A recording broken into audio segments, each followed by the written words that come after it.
Oke, yang perannya jadi anak. Shalom anak-anak. Shalom, saya ikut. Sekarang semuanya shalom. Selamat sore Bapak Ibu, saudara-saudara dikasih Tuhan. Shalom, oke.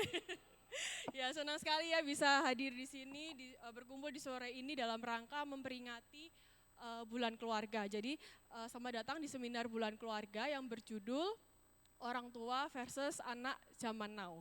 Oke, sebelum memasuki rangkaian acara, mari kita meminta pertolongan dari Tuhan Yesus Kristus dulu untuk memberkati acara kita dari awal sampai akhir. Saya minta tolong Penatua David Setiawan untuk membuka kita dalam doa.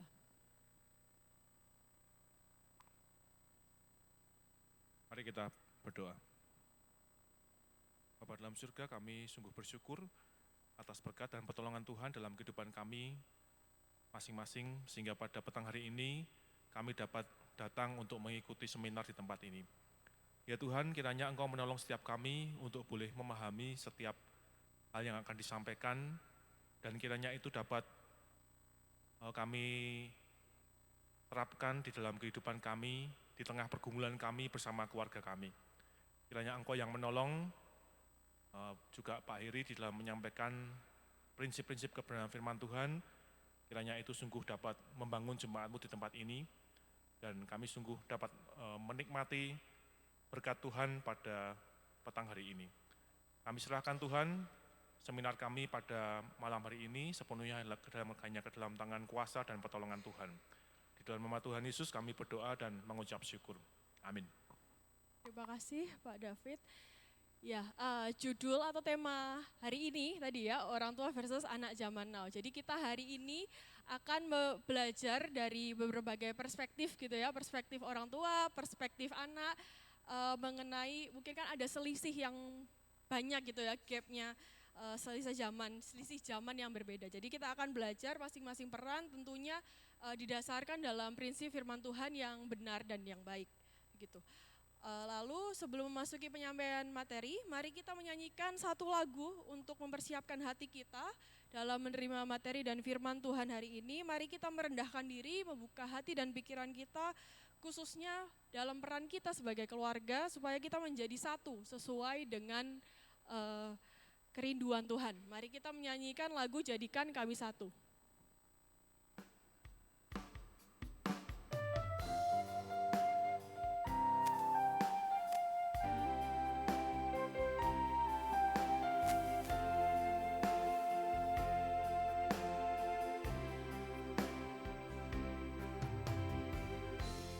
Kami rendahkan diri di hadapan-Mu, membawa hancur hati saat berseru, agar kami saling melengkapi tubuh-Mu, seperti Kau dan Yesus adalah satu. Kami rendahkan diri di hadapan-Mu, membawa hancur hati saat berseru, agar kami saling melengkapi tubuh-Mu, seperti Kau dan Yesus adalah satu. Jadikan kami satu seperti kerinduan-Mu, agar dunia tahu bukti nyata dari kasih-Mu. Sebelum kami pergi memberitakan kasih-Mu, mulailah dari kami lebih dulu. Jadikan kami satu. Jadikan kami satu seperti kerinduan-Mu ya, bukan kerinduan. Jadikan kami satu seperti kerinduan-Mu, agar dunia tahu bukti nyata dari kasih-Mu. Sebelum kami pergi memberitakan kasih-Mu, mulailah dari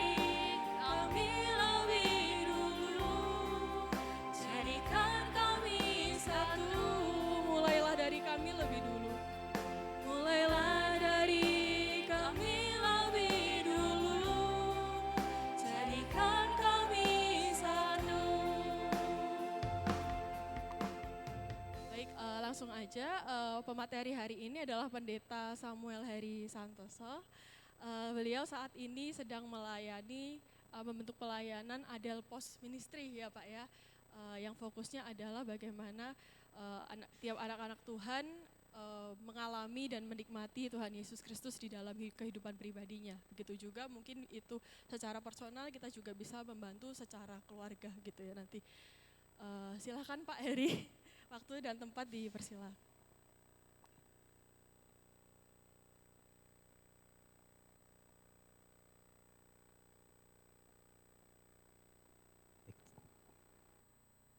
Cek, cek, oke. Selamat malam Bapak Ibu. Selamat malam. Bolehkah saling melihat ke kanan kiri dan memberikan senyum yang paling manis gitu ya. Tuhan itu memberikan kepada kita hal-hal yang sederhana yang sebenarnya membawa dampak yang luar biasa begitu ya. Jadi senyum kita, keramahan kita gitu ya. Baik, hari ini saya itu diminta oleh panitia Bulan Keluarga untuk menyampaikan satu tema tentang orang tua versus anak zaman now. Ya mesti menang orang tua lah gitu ya. Sudah makan asam garam nih dipertandingkan nih, gawat gitu ya. Tapi ini kan hanya sebuah tema untuk mengajak kita melihat bagaimana semestinya kita itu bisa membangun satu relasi komunikasi yang baik dengan anak-anak kita di zaman ini, kira-kira gitu ya. Berarti kalau ada anak zaman now, Bapak Ibu adalah orang tua zaman now gitu. Oke, baik. Saya ingin mengawali dengan cerita tentang apa yang saya ini beberapa minggu yang lalu, seminggu atau 2 minggu yang lalu itu setelah ada peristiwa anak seorang hamba Tuhan yang berpikir bahwa dia punya sayap sehingga dia terbang itu dari lantai berapa begitu, Universitas Petra begitu, mengikuti jejak sebelumnya dari mahasiswa Ciputra gitu ya. Dan akhirnya kemudian meninggal gitu.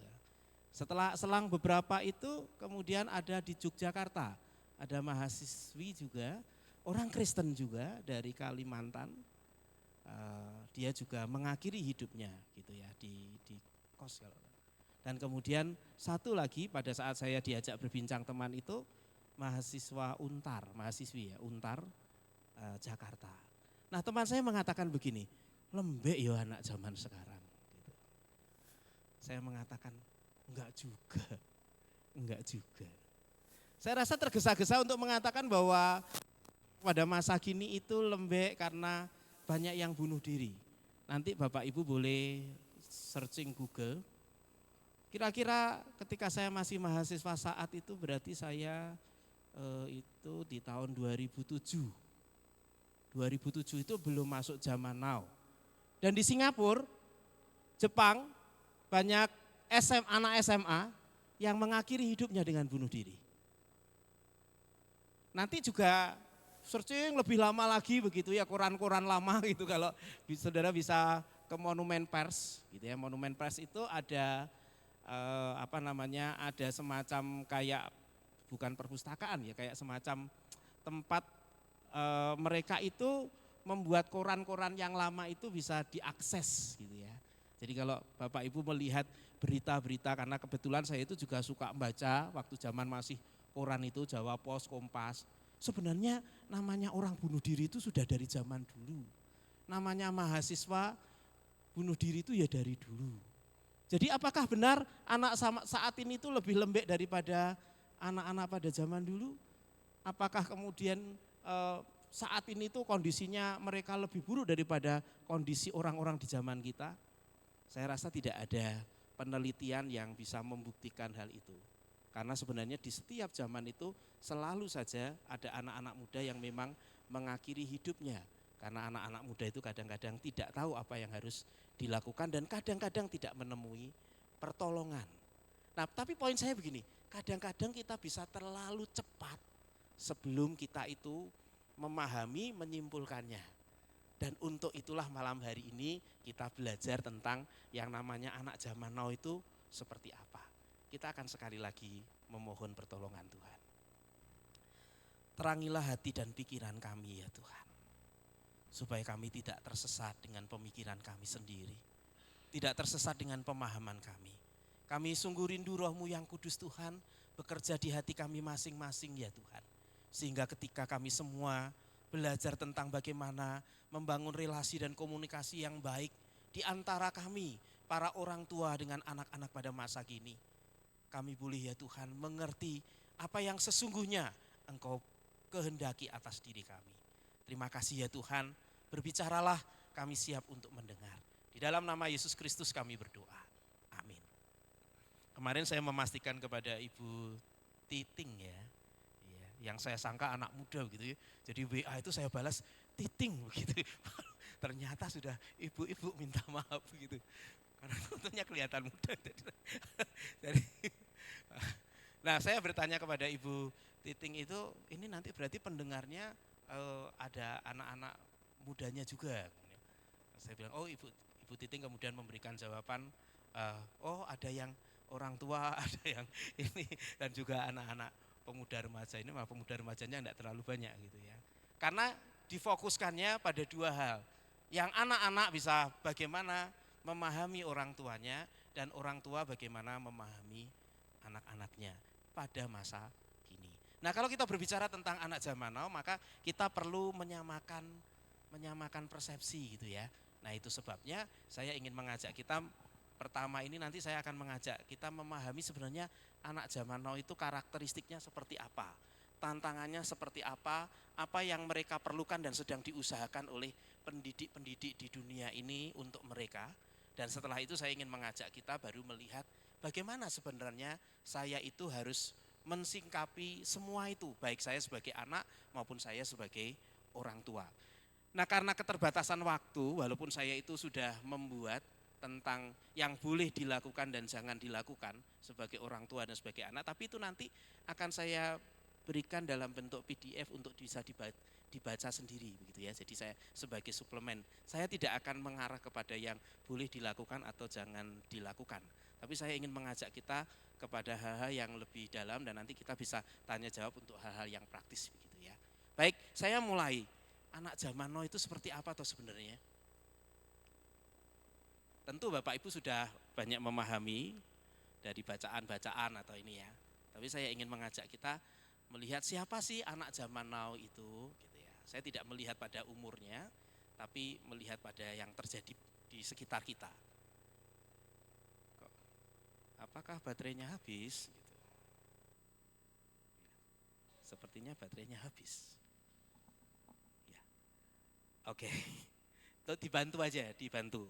Nah, yang pertama, sebenarnya anak-anak zaman now itu dikenal dengan karakteristiknya itu sebagai digital native. Jadi anak zaman now itu adalah anak yang lahir pada masa kini yang tumbuh dengan akses yang begitu mudah ke perangkat digital seperti smartphone, tablet atau kemudian komputer. Mereka tuh biasanya sangat terampil menggunakan semuanya itu. Jadi kalau yang nenek-nenek itu punya cucu, sama-sama dikasih HP, katakanlah cucunya itu umur 5 tahun begitu, dalam 1 minggu gitu, neneknya mesti kalah, kakeknya mesti kalah. Cucunya itu sudah bisa macam-macam begitu ya, dengan smartphone-nya itu. Nah kita terutuen gitu ya. Karena memang mereka seperti itu, apalagi kalau sudah yang masuk remaja atau memasuki masa kuliah, maka mereka jauh lebih ahli karena ya seperti itu gitu ya. Karena mereka disebutnya memang digital native. Anak-anak yang secara, jadi native itu sebenarnya penduduk begitu ya. Jadi oksip ya. Oke. Jadi mereka memang ahli. Anak-anak zaman now itu kalau urusan hal-hal yang sifatnya itu teknologi, ngeri, keren gitu ya, sudah tahu. Saya kadang-kadang diajari anak saya yang masih kelas 5 SD. Gitu. Banyak yang dia ajarkan kepada saya, daripada saya ngajari dia gitu. Karena dia ngerti, hampir semua itu ngerti gitu. Puji Tuhan tapi dia tidak, maksudnya dia sudah tahu mana yang sus, mana yang tidak gitu. Bahasanya yang tidak ngena itu bagi dia itu sus gitu ya. Saya waktu pertama, opo toh sus gitu. Ternyata itu dari suspicious gitu loh ya. Jadi mencurigakan. Jadi kalau hal-hal yang tidak baik, yang porno dan sebagainya itu disebutnya sus bagi mereka. Gitu. Jadi saya diajari. Nah mereka itu punya istilah-istilah juga yang berbeda-beda dengan kita. Karena memang mereka ahli di situ. Yang berikutnya, karakter yang kedua, mereka itu juga terhubung secara sosial. Jadi kalau dikatakan mereka itu secara sosial itu kalah dengan orang lain itu salah loh. Mereka itu punya lingkungan sosial, pergaulan sosial yang luas. Karena mereka itu terhubung secara sosial di dunia maya. Di sana mereka bisa mengekspresikan segala pengalamannya, macam-macam, mau yang positif ataupun yang negatif.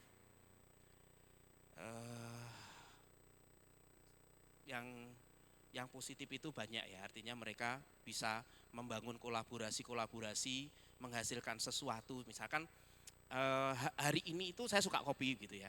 Hari ini tuh ada orang-orang itu yang terus menciptakan peralatan kopi yang baru. Dan itu bisa inden.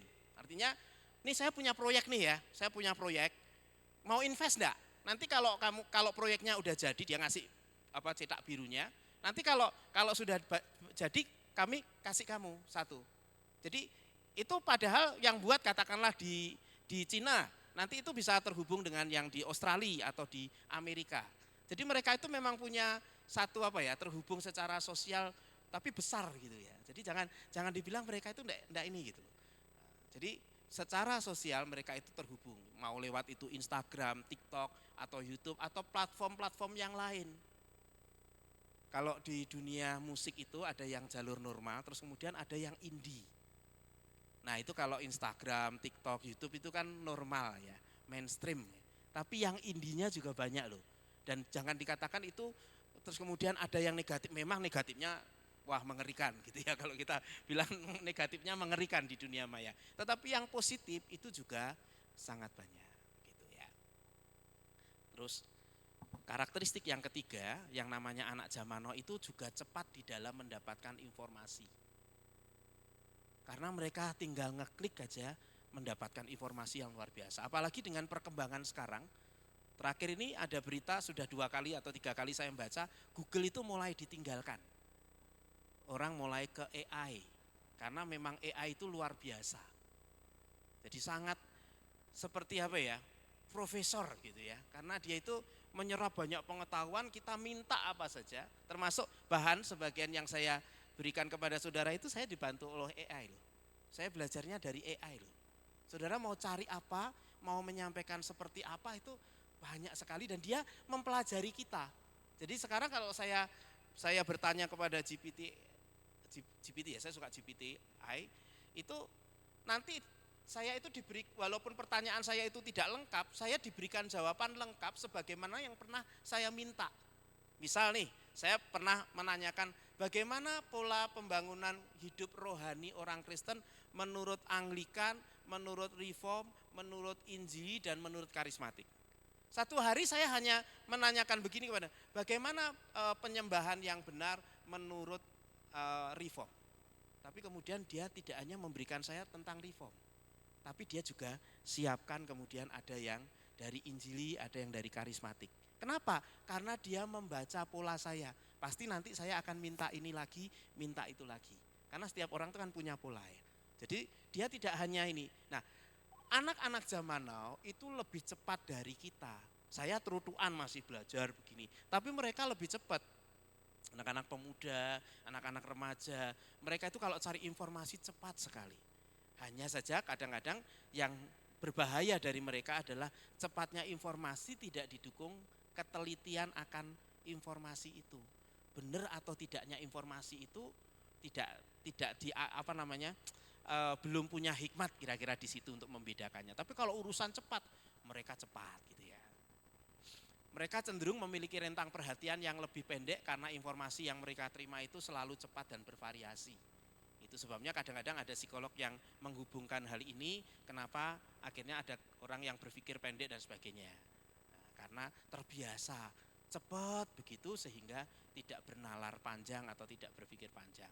Benar atau tidak saya belum bisa memastikan hal itu. Tapi bisa saja. Berikutnya, karakteristik berikutnya adalah mereka itu berwawasan global. Jadi kalau berbicara tentang anak sekarang kita nggak bisa mengatakan apa yang kita alami. Karena mereka akan mengatakan, kan itu papa di sini. Kenapa? Karena YouTube mereka itu melampaui kita. Mereka melihat budaya-budaya dari berbagai belahan dunia. Jadi mereka itu akan selalu mempertanyakan karena yang kita sampaikan adalah yang di sini saat ini dan pengalaman-pengalaman kita di masa lalu.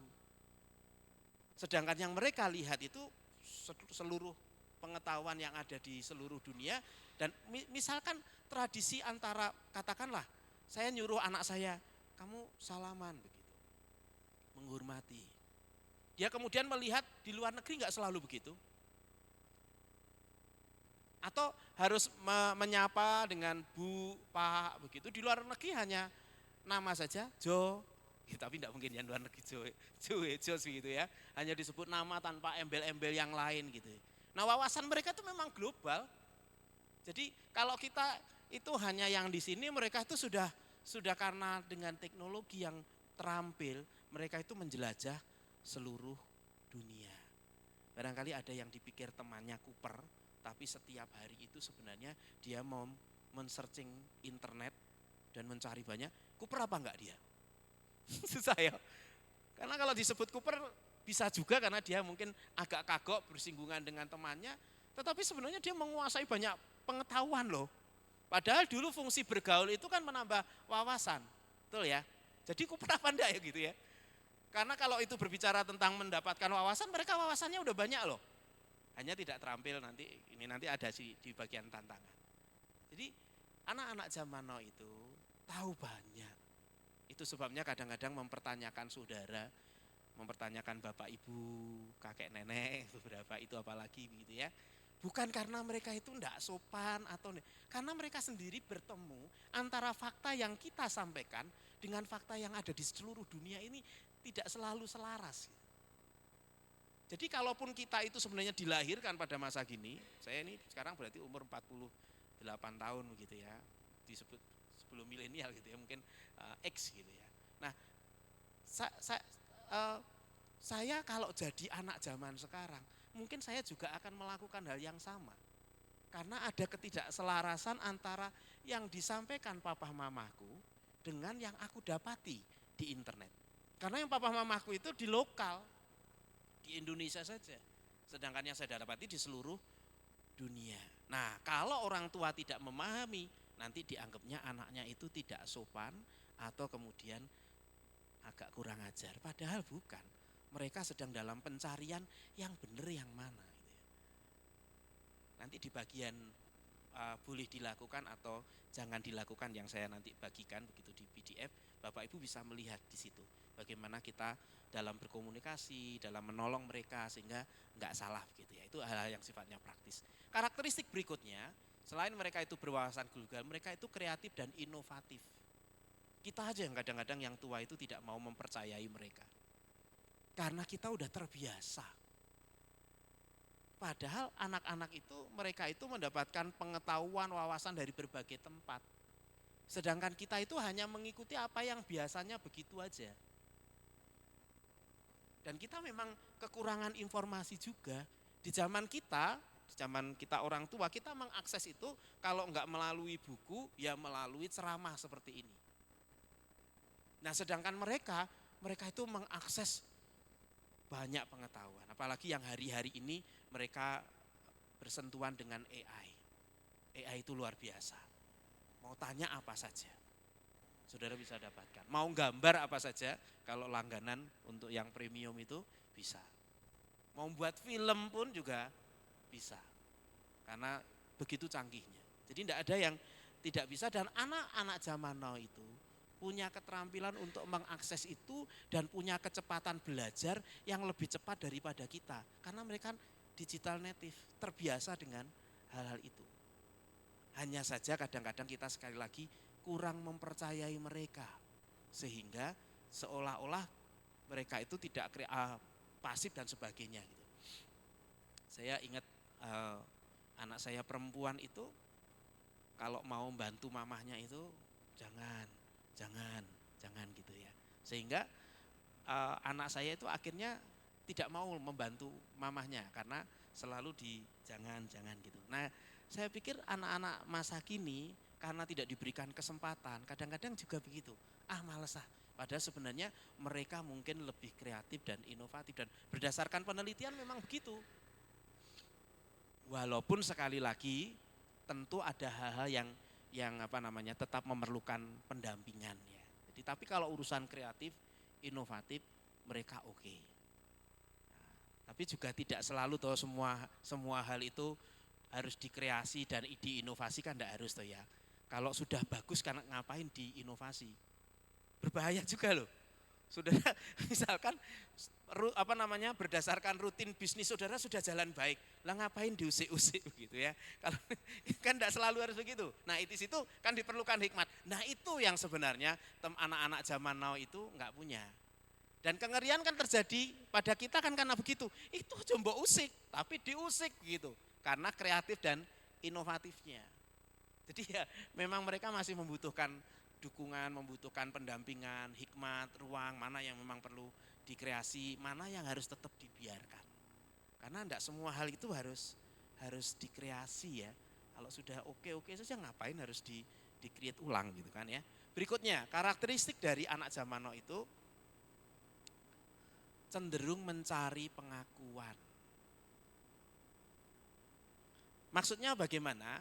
Media sosial itu seringkali menjadi platform di mana mereka mencari pengakuan, like, popularitas, yang kadang mempengaruhi kesejahteraan mental dan juga emosional mereka. Jadi dengan melihat hal-hal yang hebat di seluruh dunia, mereka sendiri itu juga membutuhkan untuk diri mereka itu ada pengakuan begitu. Itu sebabnya kan ada kapan hari itu yang dia merekam bunuh diri. Kan begitu. Atau kemudian dia itu sebenarnya efek negatif internet itu barangkali Bapak Ibu pernah dengar eksibisionis ya, jadi menunjukkan sesuatu yang selayaknya tidak dipertontonkan di umum dari bagian sensitif tubuhnya begitu. Tapi kenapa itu begitu banyak di internet? Bukan hanya karena misalkan ada kejahatan-kejahatan yang dilakukan orang, bukan. Tapi ada anak-anak muda yang dengan sengaja melakukannya karena mereka membutuhkan pengakuan. Teman-teman mereka yang pandai, yang hebat, mencari pengakuan dengan kehebatan mereka. Dan mereka tidak punya itu, tetapi membutuhkan pengakuan. Jadi ada persaingan terselubung, sederhananya begitu. Wah di sana bisa, saya ya mesti bisa. Nah karena mencari pengakuan, tapi sebenarnya bukankah setiap orang itu juga cari pengakuan ya? Kita waktu zaman kita muda itu kan kadang-kadang misalkan kalau muda itu kita melayani di gereja pada masa dulu kan juga ada juga bersaing gitu ya. Kita ingin jadi MC, kita ingin jadi singer, kita itu ingin jadi pemain musik, kita ini dan kemudian bisa bercerita membanggakan kepada teman-temannya. Sebenarnya walaupun ini menjadi karakteristik mereka, tetapi karakteristik mereka itu disampaikan di media sosial. Kalau kita dulu kan enggak dipakai media sosial. Jadi karakteristik ini sekalipun beda, sebenarnya ada samanya. Sama-sama namanya manusia itu membutuhkan pengakuan. Hari ini kalau saudara tidak diakui sebagai istri, suami saudara bagaimana? Kalau tidak diakui suami dari istri saudara bagaimana? Kalau enggak diakui anak bagaimana? Pada dasarnya manusia itu kan memang mencari pengakuan, tidak ada yang enggak. Hanya saja dengan perkembangan teknologi dan media sosial, anak-anak zaman now itu mencarinya di situ. Kalau dulu kan, kalau orang tuanya sibuk, dia mencari perhatian dengan nakal dan sebagainya di luar. Walaupun hari ini masih ada ya, karena tidak semuanya itu walaupun ada internet untuk mereka, kemudian mereka cukup banyak kesempatan untuk bisa FYP atau viral gitu ya. Sehingga beberapa ya tetap misalnya tawuran, kemudian melakukan kemarin Semarang itu geng-gengan. Apa istilahnya kalau di Semarang itu kemarin kleak. Orang Semarang bukan ya? Enggak ya. Atau kemudian kalau di Yogyakarta hampir sama begitu. Yang enggak mendapatkan di sini ya mereka mencari pengakuan di luar seperti itu. Nah ini karakteristik yang namanya anak-anak zaman now. Berbeda memang dengan setiap kita. Mereka itu memang khususnya terampil dengan yang namanya dunia maya, dengan teknologi yang ada. Saya mengajak Bapak Ibu untuk melihat semuanya ini sebenarnya untuk melihat memang ya seperti ini anak-anak zaman now itu. Masalahnya di mana sebenarnya? Masalahnya di mana? Apakah kemudian cenderung mencari pengakuan itu sebuah masalah? Apakah kemudian menjadi digital native itu bermasalah? Apakah kemudian terhubung secara sosial dengan seluruh orang yang ada di dunia ini juga sebuah masalah? Atau kemudian cepat mendapatkan informasi, berwawasan global, kreatif dan inovatif itu menjadi masalah? Saya rasa kalau kita mencermati ini, kok nggak ada masalah di titik ini ya. Nanti kita lihat sebenarnya masalahnya ada di mana gitu. Nah, selain ini mereka sendiri itu sebenarnya bergumul dengan keadaan dirinya yang disebut sebagai tantangan yang harus mereka hadapi. Tantangan yang pertama ini, anak-anak zaman now itu sebenarnya menghadapi tekanan dan kecemasan. Karena keterbukaan di media sosial, banyak dari mereka itu merasa tekanan untuk selalu menampilkan yang terbaik. Jadi mereka itu secara terselubung bersaing dengan banyak orang dan ada tekanan. Saya mesti lebih baik dari orang lain, saya mesti lebih baik, saya mesti lebih baik. Saya mesti menjadi yang terbaik. Baik dalam hal penampilan fisik, kehidupan sosial maupun pencapaian. Kalau mau ditampilkan di dunia maya itu mau di Instagram atau ini kan mesti tampilannya bagus ya. Kecuali untuk cari uang itu mesti ekstrim gitu ya. Itu yang ada yang jebol-jebol atau itu ada juga sih, tetapi itu kan jarang. Kalau wanita ya rata-rata menampilkan fisiknya yang baik begitu. Kalau cowok ya dia mesti sekarang yang banyak tampil tuh fitnessan gitu ya. Seolah-olah ini terus nanti ngasih tips mesti begini-begini, seolah-olah sederhana. Padahal tidak semudah itu Ferguson, gitu, kira-kira gitu ya. Karena enggak semudah itu, tapi yang ditampilkan, oh nanti kalau begini terbentuk. Ya enggak lah, itu yang ditampilkan aja. Pasti ada latihan-latihan di luar yang enggak disorot begitu. Seolah seperti itu kok jadi badannya terbentuk, enggak.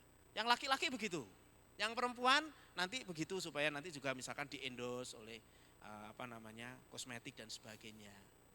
Sebenarnya yang di-endorse juga enggak banyak gitu. Tapi yang sok-sokan seolah-olah di-endorse banyak. Ya sama seperti sekarang tuh kalau namanya nyetak buku itu tidak selalu saudara hebat. Kalau saudara punya uang, cetak buku aja bisa. Jadi penulis seolah-olah bisa ini cetak buku bisa. Tinggal bayar aja. Nah sama, beberapa orang itu sebenarnya juga tidak di-endorse, ya bisa saja bayar orang ini. Karena siapa yang tahu? Mana juga orang mau membuktikan memang dia di-endorse atau kemudian ada hal yang dia bayarkan, kemudian enggak tahu begitu. Termasuk pengikut itu kan juga bisa beli. Kan itu juga sebuah industri yang menghasilkan uang yang luar biasa loh. Ada orang kerjanya itu cuma nge-like aja gitu. Tapi dibayarnya banyak karena memang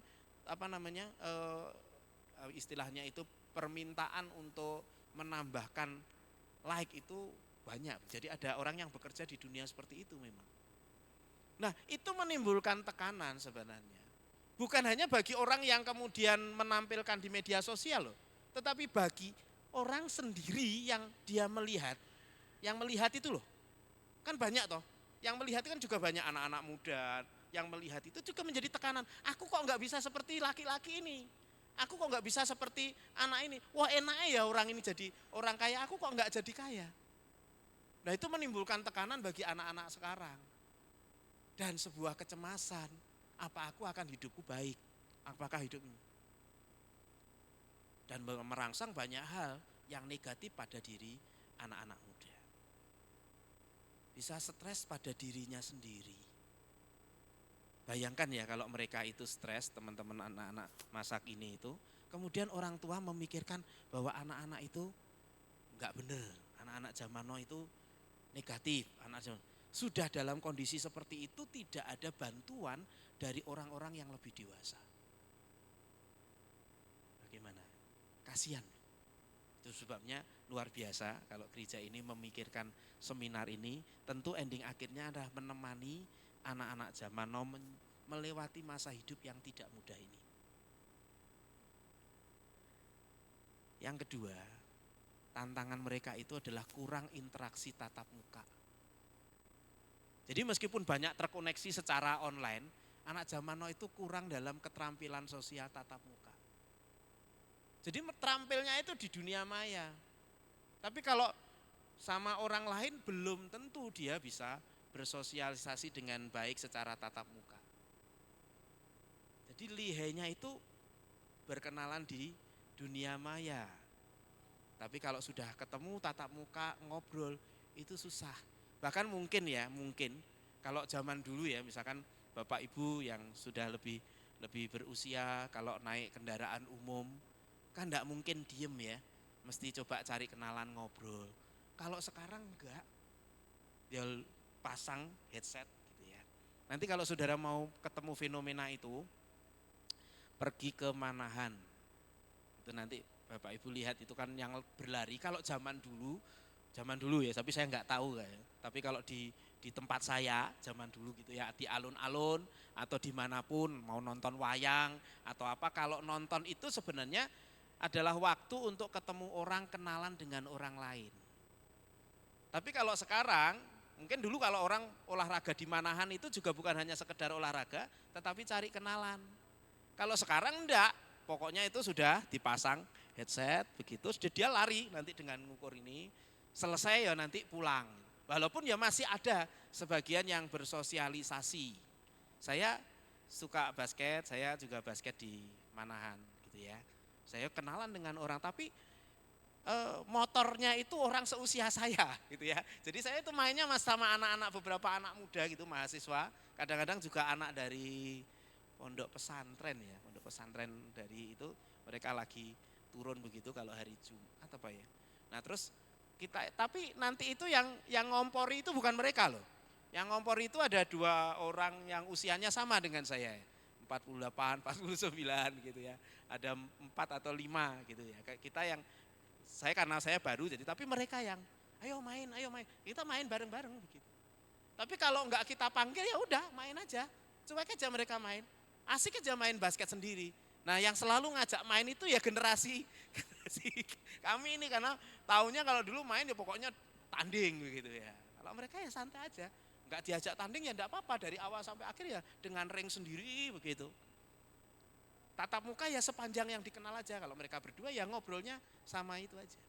Memang berbeda. Jadi tapi kalau di dunia sosial mereka berburu temannya sebanyak-banyaknya. Kalau yang temannya pengikutnya banyak itu kan luar biasa. Tapi kalau di dunia nyata seminimal mungkin ketemu orang, ngobrolnya secukupnya gitu. Seperti itu sih. Karena kurang ini sebuah tantangan. Jadi terampil di satu sisi tetapi tidak terampil di hal-hal yang seperti itu. Apakah itu dibutuhkan? Iyalah. Pada masanya nanti ketika mereka bertambah usia, kan tidak semua pekerjaan itu secara online.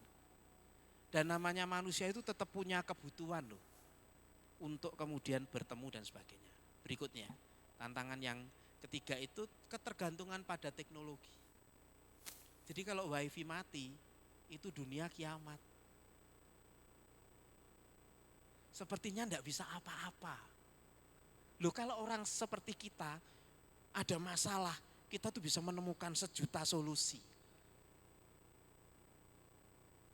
Entah itu dari pengalaman dan sebagainya. Langsung.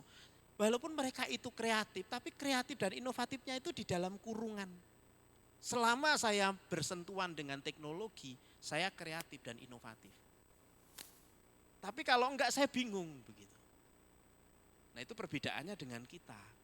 Karena dulu tidak ada teknologi, kita ya harus belajar bagaimana supaya bisa ini, bisa itu. Kalau ada masalah ya kita ini. Anak-anak saya sendiri, kalau ada sesuatu yang dipanggil papahnya. Lampu mati, papahnya yang dipanggil. Wah gitu, padahal SMA loh. Apakah anak saya malas? Enggak juga. Karena bagi dia listrik mati, tidak ada teknologi, saya bisa apa begitu. Saya bisa maklumi. Walaupun ya tetap saya ajari begitu. Tapi tidak saya hakimi, oh, kamu gini aja kok, saya enggak begitu. Tapi ya saya sadarkan bahwa sebenarnya ini bisa kamu lakukan, yang papa lakukan. Jadi ya tergantung kepada teknologinya itu luar biasa. Mempengaruhi kesehatan fisik, terus kemudian kesehatan mental, kecemasan. Dan itu semua berhubungan dengan teknologi. Ya. Selanjutnya, nah ini yang juga agak mengerikan ya. Karena informasi yang begitu banyak dan berbeda-beda, maka seperti kebingungan soal nilai dan juga moral. Karena kan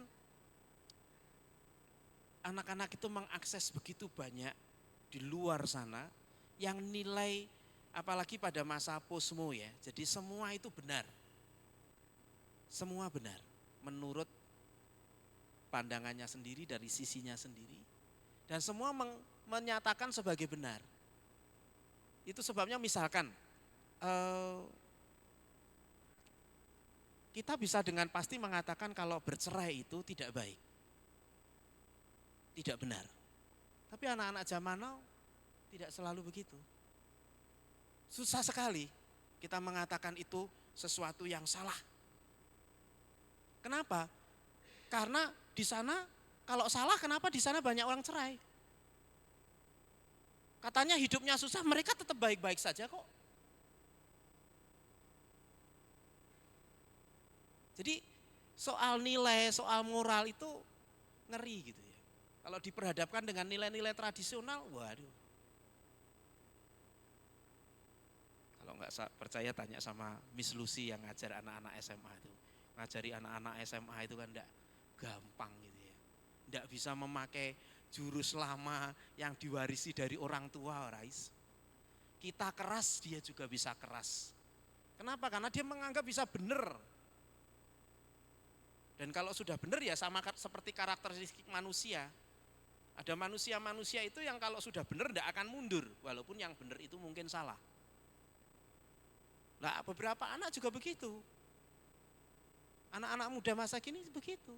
Cepat sekali perubahannya soal nilai dan moral. Tidak bisa memegang sesuatu dengan benar. Padahal sekali lagi sama seperti tadi ya, ada bisnis yang tidak perlu mbak otak-atik. Mbak otak-atik hancur gitu. Tapi tetap di otak-atik kalau anak zaman now. Itu sebabnya kadang orang tua sulit untuk mempercayakan kepada anaknya karena ngotak-ngatiknya itu loh. Nah, termasuk juga berkaitan dengan nilai-nilai, berkaitan dengan kebenaran-kebenaran, prinsip-prinsip hidup. Nah, ini sebuah tantangan bagi mereka. Hampir habis waktunya. Enggak, belum. Lanjut ya.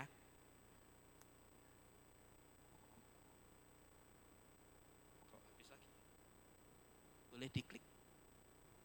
Ya. Ini yang mereka perlukan sebenarnya.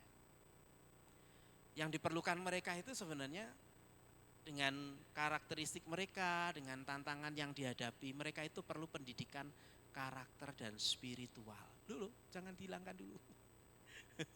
Kecepatan, itu enggak usah boleh dikembalikan. Nah, jadi yang nanti saya kasih kode aja ya di kliknya ya. Yang mereka perlukan itu pendidikan karakter dan juga spiritual. Celakanya di Indonesia itu gonta-ganti. Dibutuhkan tapi gonta-ganti loh. Belakangan secara spiritual karena pengaruh pasca modernisme atau post-modernisme, semua itu serba tidak pasti. Padahal mereka itu membutuhkan itu supaya tahu yang benar dan yang salah. Berbicara tentang karakter spiritual itu kan sebenarnya berbicara tentang etika, bukan etiket ya. Kalau etiket kan sebaiknya seperti apa, bisa disesuaikan. Tapi kalau namanya etika itu kan satu garis lurus. Dan kalau namanya setia itu ya setia, nggak ada tidak setia. Berani itu ya berani, begitu. Tapi itu kan tidak mereka dapatkan. Karena pendidikan, saya harus mengatakan pendidikan masa kini adalah pendidikan yang tidak bisa dikatakan pendidikan yang baik. Dulu orang bergumul dengan masalah guru itu, dulu bergumul dengan masalah gaji. Walaupun hari ini masih ada pergumulan di situ, tapi sehari-hari ini gaji juga lebih baik kok. Gaji lebih baik dibandingkan masa dulu, apalagi yang sekarang katakanlah sudah mendapatkan sertifikasi, sudah jauh lebih baik. Mungkin dari sekolahnya dia tidak mendapat besar, tapi dari sertifikasi pemerintah lumayan. Katakanlah sebulan kalau katakanlah guru di Yogyakarta, UMR itu, karena saya sempat 5 tahun di Jogja, UMR itu sekitar 2 jutaan katakanlah.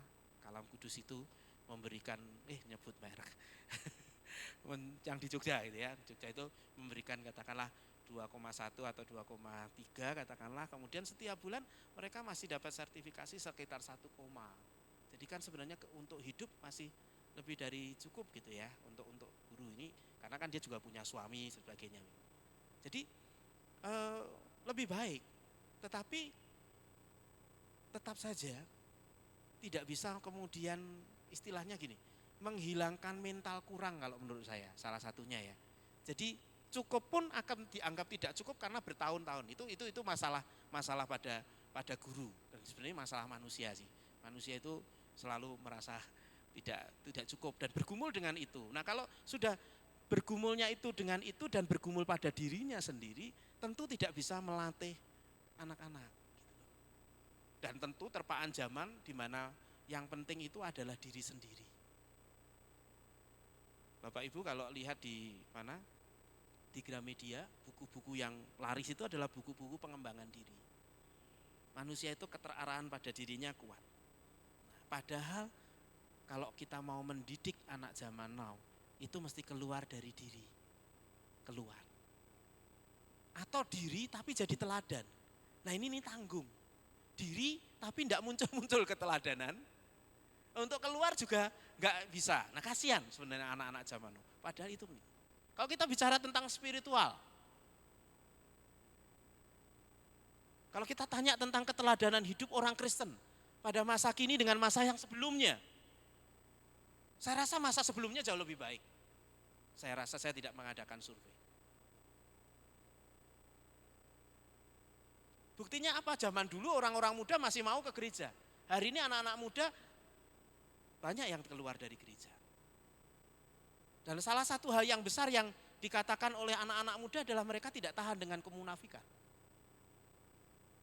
Dari titik itu saya berasumsi kami pada waktu itu anak-anak muda mau di gereja, bahkan kita tidur di gereja, ini dan itu juga gereja, memang karena tawaran yang di sekitar kita agak kurang waktu itu. Tetapi di sisi yang lain kami juga melihat keteladanan yang baik. Dari para majelis, dari guru sekolah minggu saya, aktivis-aktivis. Jadi saya tidak hanya berbicara tentang yang di dunia Kristen ya, kita bicara juga di kepercayaan lain. Bayangkan kalau kemudian karena kemarahannya seorang pemimpin agama tertentu, dia melemparkan kayu, di situ ada pakunya, menancap ke kepala siswanya yang masuk di dalam asrama itu meninggal. Di Blitar.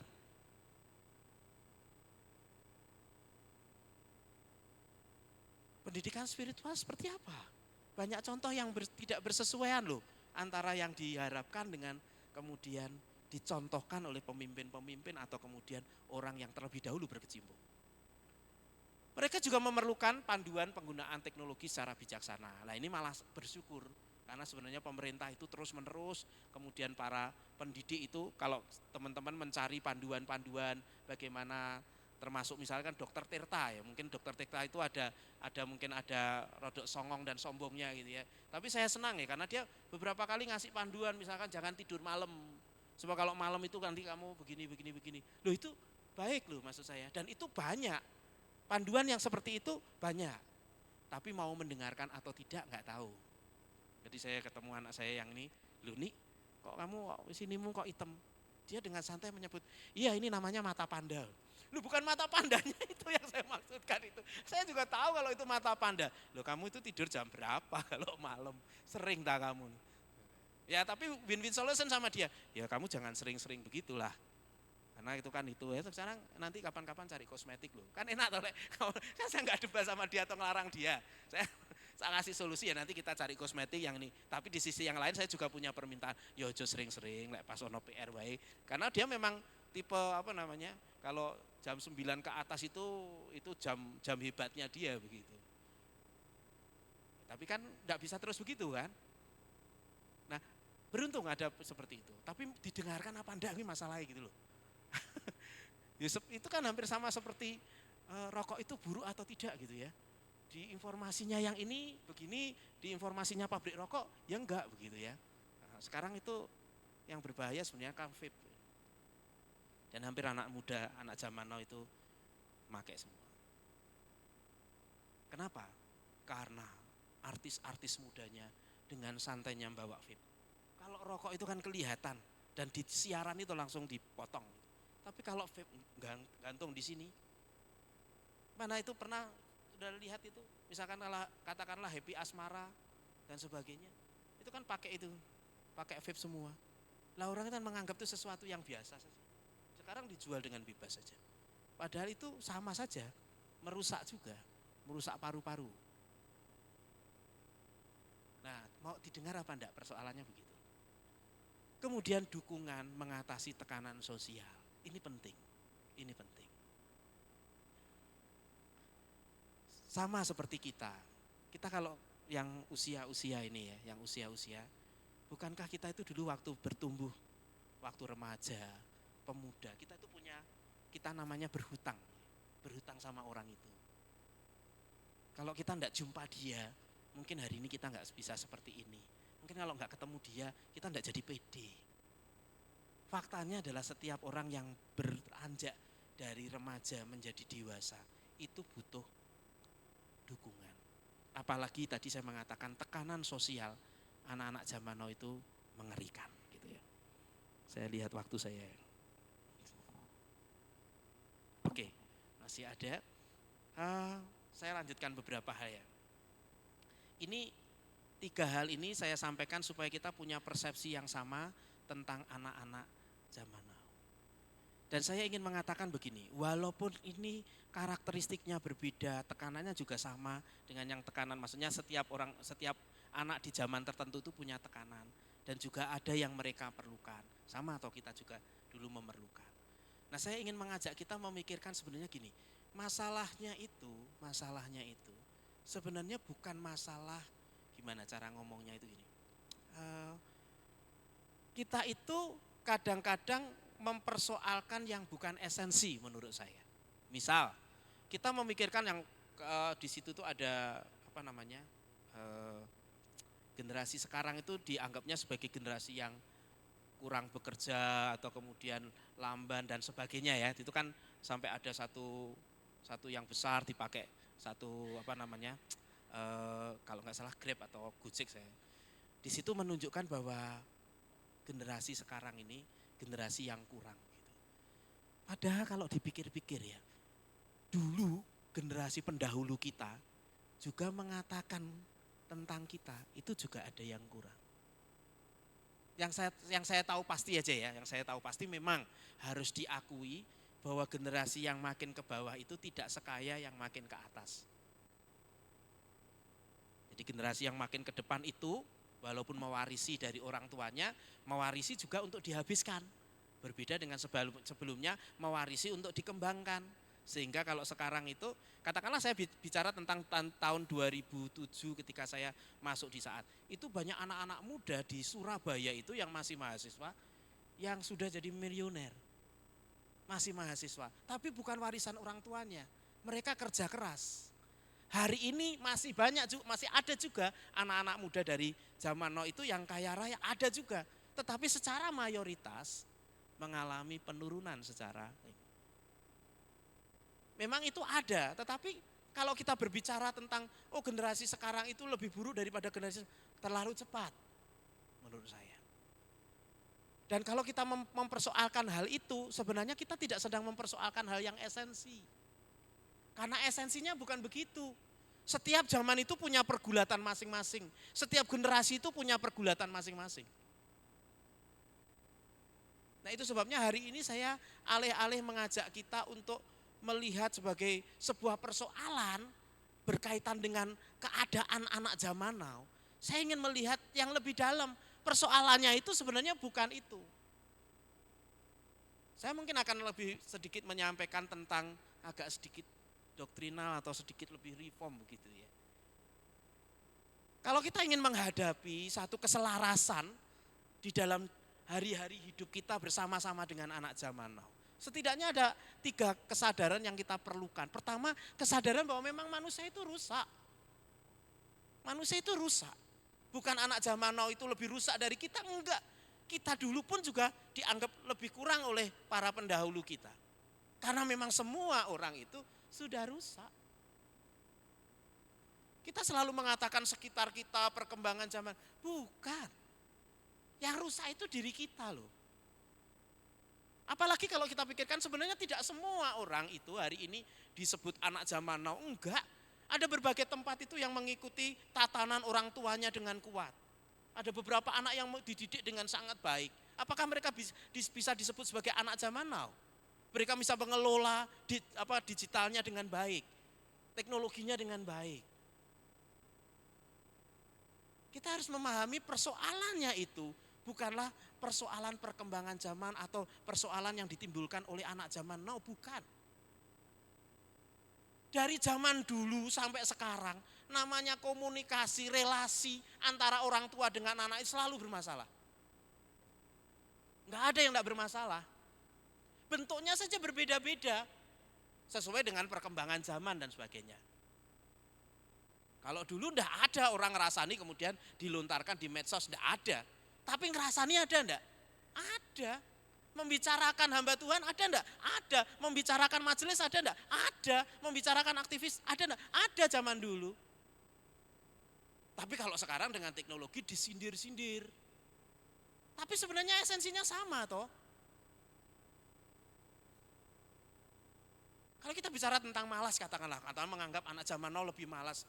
Loh sebenarnya zaman dulu juga banyak orang yang malas kok. Kalau enggak malas sudah lama Indonesia ini sudah seperti Amerika atau kemudian seperti negara-negara maju yang lainnya dengan kekayaan yang ada di Indonesia ini. Jadi masalahnya sebenarnya bukan masalah anak zaman now dengan perkembangan mereka yang dihadirkan Tuhan pada masa kini dengan segala kemampuan dan tantangan mereka masing-masing. Bukan itu. Persoalannya memang manusia itu rusak dan selalu ada ekses untuk setiap hal. Nah ini yang harus kita pahami. Masalahnya itu bukan masalah zaman ini loh. Masalahnya adalah diri kita secara personal. Yang kedua, itu di Roma dikatakan semua orang telah berbuat dosa dan semua orang itu adalah sepanjang zaman. Dari sejak Adam jatuh ke dalam dosa sampai nanti ini langit dan bumi ini lenyap, ya itu semua manusia itu menyangkut sepanjang itu. Dan telah kehilangan kemuliaan Allah. Kesadaran yang kedua, dunia ini memang sudah rusak kok. Masalahnya itu bukan anak-anak zaman now. Atau masalahnya bukan kita sebagai orang tua yang hadir pada masa kini. Bukan, memang dunia ini dunia yang sudah rusak.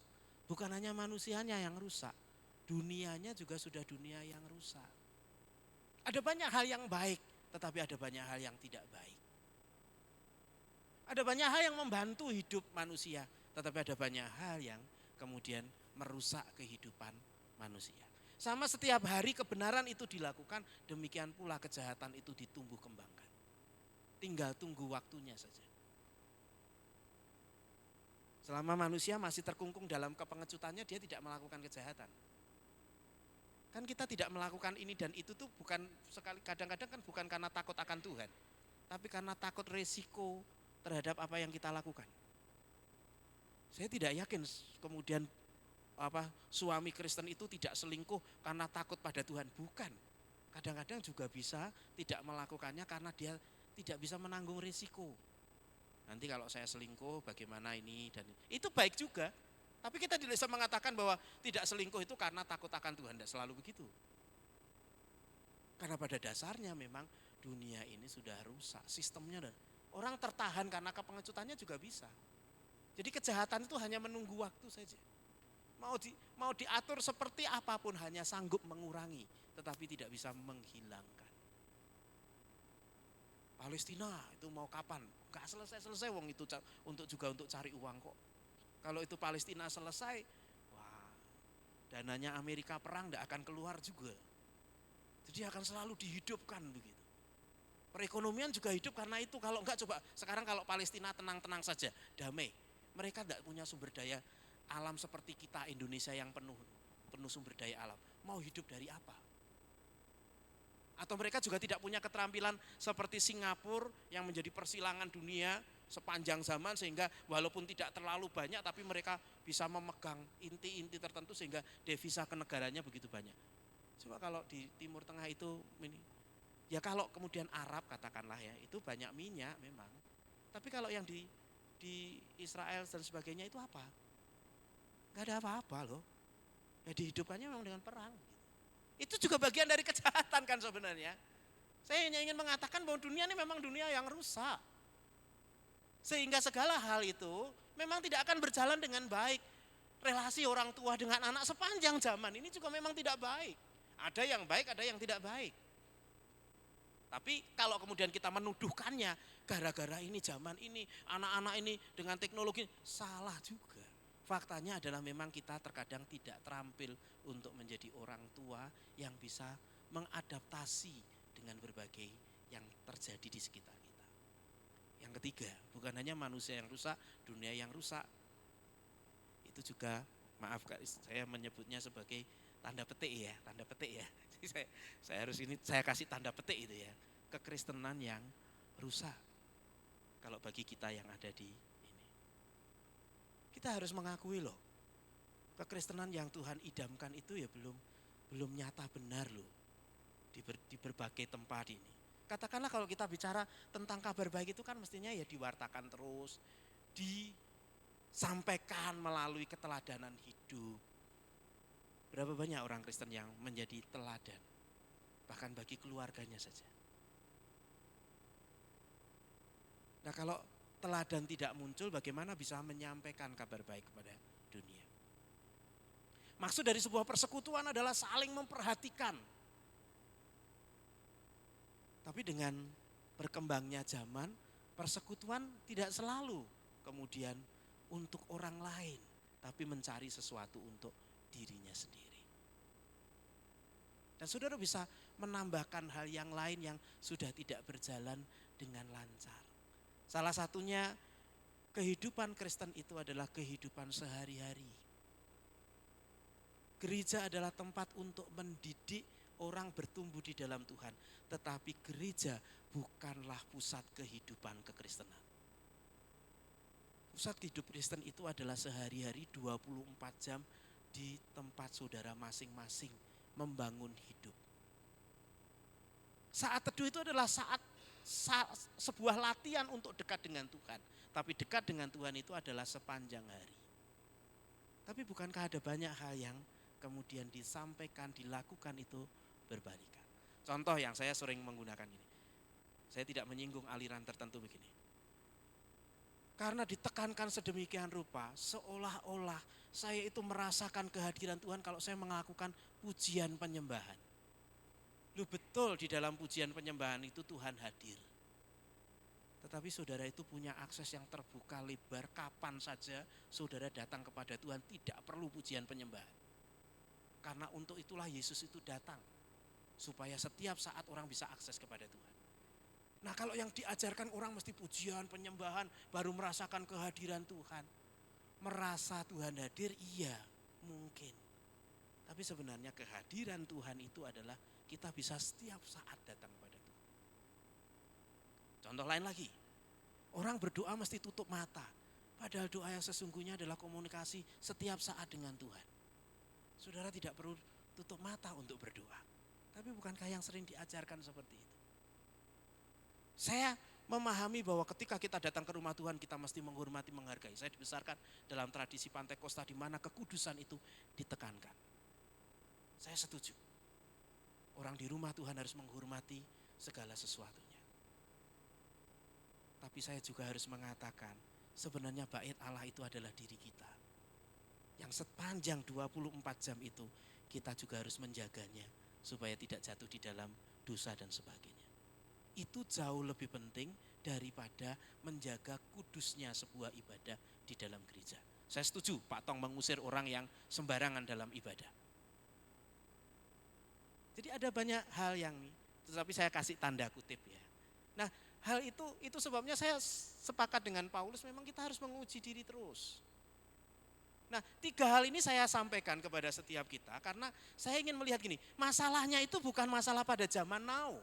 Masalahnya itu pada diri kita yang rusak, dunia kita yang rusak, kehidupan Kristen yang perlu terus-menerus kita pertanyakan. Kalau saudara orang Reform, kalau saudara orang Protestan, dan saudara betul-betul mengikuti ajaran yang dikatakan oleh Martin Luther ataupun kemudian oleh Calvin, saudara akan terus-menerus membaharui hidup Kristen saudara, menanyakan apakah saya sudah berada di track yang benar sebagai orang Kristen. Karena saya adalah orang rusak, dunia tempat saya rusak, dan dunia gereja di mana saya dibentuk setiap saat itu tidak selalu keadaannya baik-baik saja. Saya perlu menguji apakah saya itu terus tegak di dalam iman.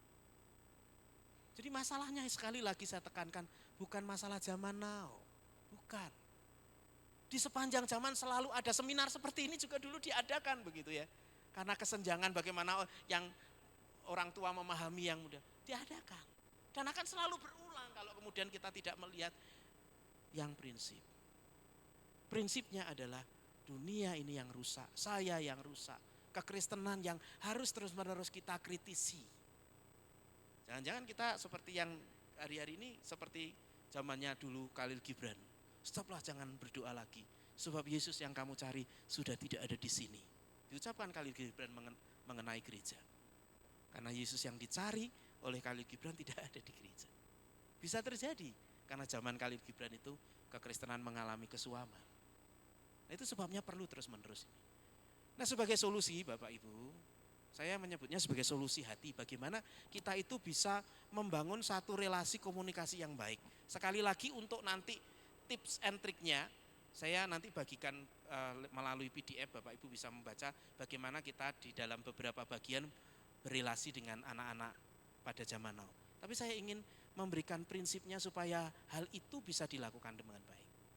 Prinsip ini bukan hanya sekedar kemudian saya katakan dari hasil bacaan, bukan, tapi saya melakukannya di dalam hidup saya bersama dengan anak-anak saya sampai hari ini. Saya menyebutnya solusi hati. Sejak kecil saya itu berusaha menembus hati anak saya supaya saya itu bisa berelasi dan berkomunikasi dengan mereka. Dan hari ini tuh saya dengan anak saya itu ikatannya memang dari hati ke hati. Tidak ada satupun yang mereka tidak bicarakan dengan saya, tidak dikatakan pada saya. Walaupun kadang-kadang kemudian saya juga sempat salah memberikan penilaian, mungkin mengucapkan kalimat yang salah. Tapi kalau kemudian saya sadar, saya minta maaf dan hubungan itu balik lagi. Tidak sampai kemudian mereka itu dendam sama saya, marah sama saya. Walaupun kadang-kadang saya sebagai orang tua juga menegur dia. Dan teguran saya mungkin keras. Saya disiplin juga. Disiplin itu juga keras. Namanya disiplin, kalau nggak keras ya akan terjadi pengulangan. Tetapi saya mampu melakukannya semuanya karena saya tembus hatinya. Anak saya yang pertama dengan anak saya yang kedua beda. Cara nembusnya itu beda. Saya nggak tahu. Tapi setiap anak remaja itu punya, karena saya juga sempat melayani anak-anak muda. Sebenarnya spesialisasi saya itu anak SMP. Jadi sepanjang saya melayani itu, Tuhan itu banyak mempertemukan saya itu dengan anak-anak SMP, dan mereka itu selalu saya merasa mereka cocok dan saya merasa cocok dengan mereka gitu. Jadi kalau ini. Tapi saya melayani juga anak-anak muda, pemuda, katakanlah saya di Karangsaru atau kemudian di Solo, kemudian di Solo Baru, saya bertemu dengan anak-anak muda, dan menurut saya setiap mereka itu cara memasukinya beda-beda. Bukan hanya masalah bagaimana saya berkomunikasi dengan mereka, tapi bagaimana saya memasuki hati mereka. Itu sebabnya saya mengatakan sebagai solusi hati. Dan untuk bisa menembus hati orang itu, hati saya sendiri harus beres dulu. Kalau hati kita sendiri tidak beres, nggak akan bisa. Kita mesti menembus hati mereka. Dan ini menggunakan prinsip inkarnasi loh, enggak bisa saudara itu menggunakan prinsip yang lain, enggak. Inkarnasi itu Tuhan itu datang ke dunia merendahkan diri. Kalau saya mau menembus hati anak saya yang harus merendahkan diri. Menembus hati mereka, mengikuti mereka, masuk kepada pintu mereka untuk saya bawa keluar kepada pintu Tuhan. Bukan pintu saya loh. Nah, itu sebabnya saya mengatakan di dalam solusi hati itu adalah berarti pertama itu iman. hati yang beriman. Saya menembus hatinya untuk memperkenalkan Kristus toh. Bukan untuk kemudian saya mudah berbicara dengannya, saya mudah mengaturnya, bukan. Saya mencoba menembus hati mereka agar mereka mengenal Kristus saya. Itu sebabnya saya mesti jumpa Kristus dulu. Mereka membutuhkan iman loh. Pembicaraan kita tuh selalu berkaitan dengan Tuhan. Bukan berarti saya terus-menerus mengatakan tentang Tuhan, bukan. Saya di kira-kira mungkin 10 tahun ini hidup saya luar biasa begitu ya. Dan 5 tahun terakhir ini luar biasa juga. Menemani almarhumah istri saya, mendidik anak saya belajar sebagai orang tua tunggal. Tapi Tuhan memberi saya hikmat bagaimana sejak dulu itu menembus hati. Sehingga sekalipun ada banyak kesulitan saya bisa mengatasinya. Kalau kami bertiga bersatu dengan baik, maka segala hal bisa dijalani. Dari satu kehidupan di mana setiap bulan itu saya menerima dari gereja, sekarang saya hidup betul-betul berdasarkan dari Tuhan. Ngajak ngomong mereka itu kan gampang. Tiba-tiba misalkan saya ngomong begitu kan ya enggak mungkin. Hari ini kita hidup dengan iman ya, pokok seberapa yang Tuhan ini. Kan enggak begitu, tapi sudah bertahun-tahun sebenarnya kami menjalani itu. Entah mau, anak saya tidak tahu apakah itu dari gaji atau tidak. Karena saya selalu mengatakan bersama dengan istri saya, hari ini Tuhan itu memberkati kita. Hari ini Tuhan memakai. Apalagi ketika menemani istri itu setiap bulan Tuhan itu, karena membutuhkan biaya yang besar, Tuhan juga mengirimkannya dan kami selalu berbincang dengan anak-anak kami juga. Bukan untuk menunjukkan betapa hebatnya papahnya sebagai pendeta atau mamahnya yang hebat menahan sakitnya, bukan. Tapi saya ingin mereka punya hati yang beriman. Di dalamnya itu ada Kristus. Nah kalau hati mereka dengan hati kita itu punya Tuhan yang sama, mau beda pendapat nanti lama-lama jadi sama. Kenapa? Karena rohnya sama. Roh Kristus yang sama. Tidak terlalu mempedulikan siapa yang salah. Sehingga harus menunggu orang yang salah minta maaf. Enggak. Kenapa? Karena diajarkan kerendahan hati Kristus. Kasih. Hati yang punya kasih. Seperti kasih Yesus tentunya. Sesuatu yang memberi tanpa pamrih dan sebagainya. Saya rasa kasih di dalam Kristus itu bukan produksi kita sendiri. Tapi Tuhan melatih kita. Yang ketiga itu hati yang berharap. Kadang-kadang di dalam hidup ini tidak selalu berhasil loh. Gagal. Saya belajar ini dari pelatih voli. Saya suka nonton voli, hari ini saya melewatkan final ini. Bukan untuk saudara. Karena memang ya ini sesuatu ini ya, nanti bisa nonton rekamannya. Tapi saya belajar dari pelatih voli. Voli itu ya, kalau gagal, pelatihnya itu selalu bilang, forget it. Lupakan. Tatap pertandingan depan. Walaupun itu mungkin sudah 23-18. Itu tinggal kurang 2 saja loh. Pelatihnya yang 18 gagal akhirnya dapat 24. Tapi begitu di time out sama dia, itu bisa nyusul loh. Dan salah satu jurusnya, satu-satunya jurus boleh saya bilang itu. Satu-satunya jurus. Enggak pernah pelatih itu ngomongin soal teknis dan sebagainya. Enggak. Itu dalam awal-awal. Tapi kalau sudah seperti ini yang profesional mereka cuma jurusnya itu ya. Tenang, lupakan, tenang, lupakan. Nah satu lagi, tatap ke depan. Hati yang berpengharapan itu begitu. Hidup ini kadang-kadang tidak selalu berhasil. Kadang-kadang tidak sehat, kadang-kadang harus sakit. Tapi lihatlah kepada Tuhan yang selalu memberi harapan. Selalu ada hari esok untuk orang percaya. Tapi ini adalah transfer hati. Kalau saudara bisa nembus hati anak-anak dan anak-anak bisa nembus hati orang tua. Karena sebenarnya di dalam Tuhan itu siapa yang dijamah Tuhan dulu, dia yang harus bekerja untuk menolong orang lain dijamah Tuhan. Selalu begitu, saudara bisa baca di sepanjang sejarah gereja ataupun di Alkitab. Enggak ada terus kemudian Tuhan itu langsung satu semua, enggak. Mesti satu orang kemudian memenangkan yang lain. Dan satu orang itu tidak nunggu orang lain, satu orang itu tidak nunggu keadaan, kondisi, enggak. Dia yang menciptakan keadaan dan kondisi. Kalau saudara punya hati Kristus, tembuslah hati papa mamahmu, tembuslah hati kakek nenekmu, tembuslah hati tante-tantemu dan paman-pamanmu, karena di timur itu luar biasa. Timur itu luar biasa. Kalau di luar negeri itu anak itu hubungannya sama bapak mamahnya saja. Tapi kalau di timur itu pamannya ikut campur, tantenya ikut campur gitu. Tidak ada saudara kemudian nikah itu sudah urusan kita sama papa mama aja. Enggak, papa mama kita, tante itu harus diomongin loh. Paman itu kan begitu. Di Solo kan juga begitu kan, keluarga besar begitu. Jadi satu anak itu yang bimbing banyak banget gitu loh. Tapi yang menuntut juga banyak. Tidak enak juga, yang menuntut banyak juga. Tetapi enggak masalah sebenarnya. Asal hati kita punya Kristus, kita bisa membangun. Mudah saya nembus anak saya adalah, saya tidak tahu hari ini apakah sudah Kristus itu ada di dalam hati kedua anak saya, tidak tahu. Tapi saya bisa memastikan Kristus ada di dalam hidup saya dan saya berusaha itu ada di dalam diri mereka dengan apa? Hati ke hati. Saya tidak terlalu peduli zaman now seperti apa. Yang penting saya di hati anak saya di hati saya. Bicara apa saja, kadang-kadang mungkin salah ngomong, salah berpikir. Sampai mungkin barangkali bisa keras, tetapi akan selesai dengan indah. Anak saya sekolah dulu di Solo. Ternyata waktu 1 tahun itu membuat saya kehilangan saya berpikir anak saya itu karena saya ajak bernalar ya bernalar saja. Tapi ternyata cara bernalarnya punya perbedaan. Setelah 1 tahun kemudian kami tinggal satu rumah, tidak semudah itu gitu ya. Tak pikir dia masih seperti dulu dengan cara berpikirnya, ternyata enggak. Dia punya perkembangan pemikiran.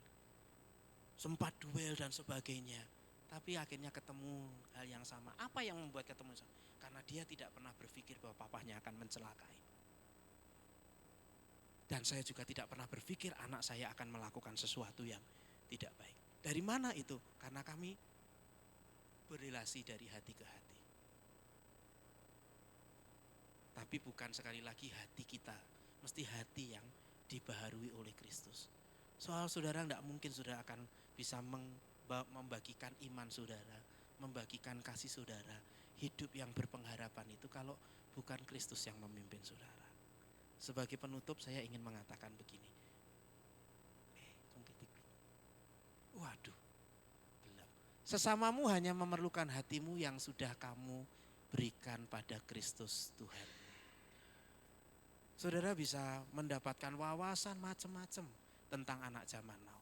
Tapi kalau hati saudara bukan hati yang diberikan kepada Kristus dan kemudian saudara berikan kepada anak atau kepada orang tua, saudara tidak akan bisa membangun relasi dan komunikasi yang baik dengan mereka.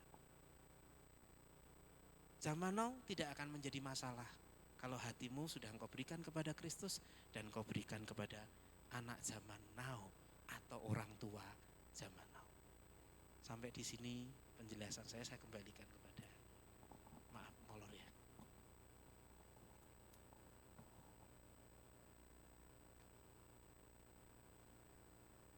Baik, cek. Ya, terima kasih Pak Heri atas penyampaian materinya yang sangat, mungkin kita banyak sekali ya belajar sesuatu yang baru di sini dan kita juga bisa merenungkannya sebentar. Karena sesi selanjutnya adalah sesi Q&A atau tanya jawab. Tapi sebelumnya kita ada break time dulu, ada snack di belakang. Jadi Bapak Ibu dipersilahkan untuk nanti mengambil snack. Break time kita 10 menit. 10 menit, jadi nanti jam 7 lebih jam 7:35 ya 7:35 kita kembali lagi ke tempat ini untuk sesi tanya jawab. Jadi waktu break time Bapak Ibu bisa merenungkan gitu ya pertanyaan-pertanyaan yang mungkin berkaitan dengan ini, dengan materi hari ini untuk ditanyakan dan kita bahas bersama-sama dengan Pendeta Heri. Gitu ya. Nanti penyampaian pertanyaan mungkin kalau ada yang mau nanya langsung boleh nanya langsung, kalau mau ditulis juga boleh ditulis, kalau memang tidak punya alat tulisnya boleh minta ke saya, ke Bu Titing gitu ya. Oke, mari kita ke belakang dulu bersama-sama untuk snack 10 menit ya Bapak Ibu. 7:35 sudah di sini lagi. Terima kasih.